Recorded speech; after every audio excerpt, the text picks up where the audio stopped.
Hello guys! Today is our first day dito sa hometown. Nasa Kinamama kami. Ayan, kung mapapansin nyo, same background.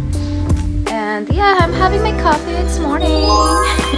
Kararating lang namin kahapon ng hapon. And you know guys, sobra talagang nakaka-stress ang biyahe namin kasi palipat-lipat kami ng train. January 1st pa lang nag-book si Lian, pero ang hirap niya talaga makakuha ng one-way ticket guys. Kaya ako talaga, sinumpong talaga ang kamaldahan ko. Muntik na nga kami mag-away in the middle of the trip guys. Ako kasi guys, kapag sinusumpong, hindi talaga ako namamansin. Hindi ko talaga din maintindihan ang sarili ko guys kapag tinotopak. Yung parang nabibwisit ako. Kaya ayaw ko talagang iniimik. Sa wakas, nakarating na kami. Sobra talaga, maliban sa 6 na pa-transfer kami ng train. Nag-subway din kami ng how many times? 1, 2, 3, 4, 4 na beses. At nag-bus kami ng 2 beses. Kaya talagang knock-out na talaga ako nung dumating na kami.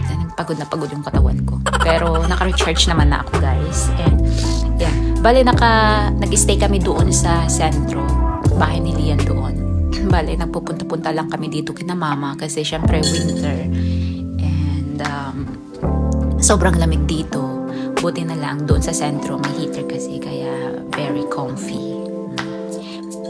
At naabutan ko si mama na gumagawa ng dumplings kasi yun yung palagi kong rene-request na gusto kong kainin sa South.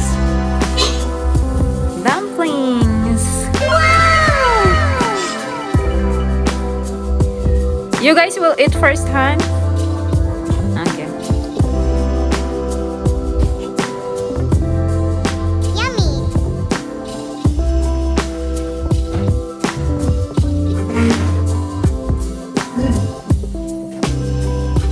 Hindi ako pinayagan ni mama na makialam. Next time na lang daw kasi konti lang naman ang kanyang lulutuin. Yung para lang sa akin.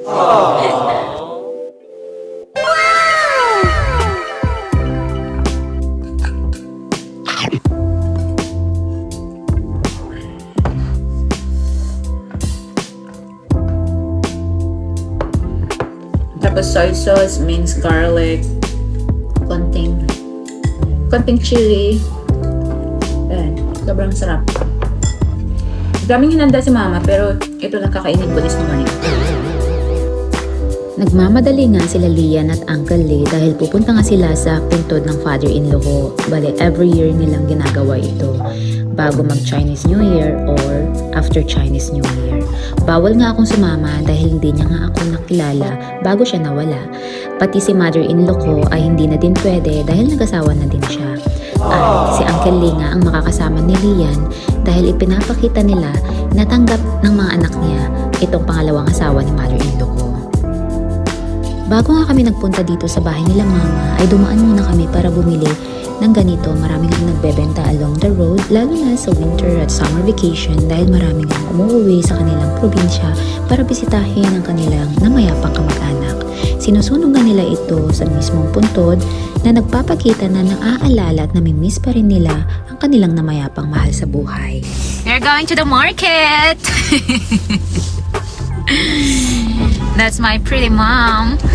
Tignan nyo naman, 68 na ang mother-in-law ko pero napakaganda pa rin. Sakto ang scheduled market day kaya nagyaya si mama na mamalengke at since Chinese New Year na nga, in 3 days, daming Chinese New Year decoration at naglalakas ang paputok silang benta. Kung mapapansin nyo din, daming kulay red diba? Dahil nakaka-attract nga daw ito ng luck. Red socks, red underwear. So.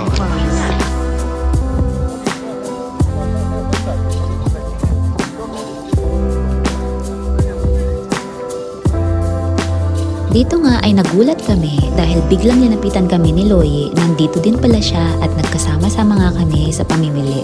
Medyo natagalan nga kami dito sa damitan dahil binibilhan nila ang kanilang mga asawa ng bagong mga damit.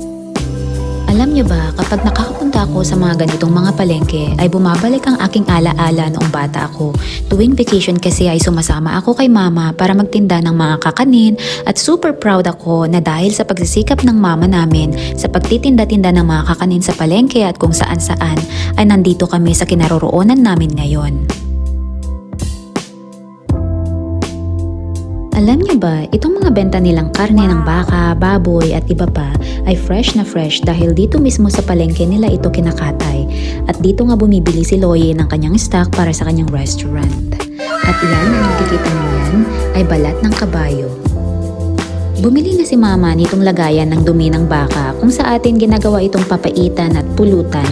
May sarili din luto ang mga Chinese, super sarap nga ito. Bumili din si Mama nitong frozen persimmon at nakita nga rin niya itong benta nilang popsicles. Tignan niyo naman, nilalagay lang ito sa karton dahil hindi nga ito basta-basta magme-melt dahil sa sobrang baba ng temperature.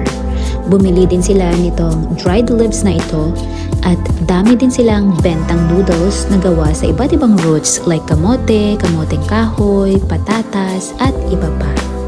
Sa ngayong winter season guys, mostly nilang benta dito ay mga dried fruit at vegetables. Kung naaalala nyo guys, noong summer ay nagpe-preserve si Mama ng mga gulay para sa ngayong season yon, na kung saan kahit na out of the season ay nakakain nga din namin. Sobrang pinagpapasalamat ko talaga sa Diyos na napunta ako sa mga mababait na in-laws na kahit na may language barrier ay nagkakaintindihan pa rin kami. Isang challenge talaga ang tumira at makihalubilo sa ibang lahi pero never talaga akong nagkaroon ng problema sa kanila dahil masasabi kong marunong akong makisama at malawak ang unawa ko. Bibilhan nila ako ng yung fireworks guys, yung hinahawakan nila na tapos nag-sparkle. Ganun. Ha. Tignan nyo naman itong mga fireworks na sobrang palakasan guys. Ang dami. Ang lalakas nito guys. Ayan. Kasi in 3 days, New Year na dito.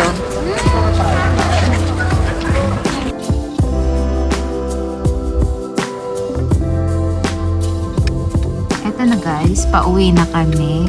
At mas pinili nila mama at auntie na maglakad na lang kasi sobrang lapit lang naman. Kaya, pero syempre, hinawakan namin lahat ng mga pinamili namin. Ayan sila. So, ito lang guys. Bye-bye!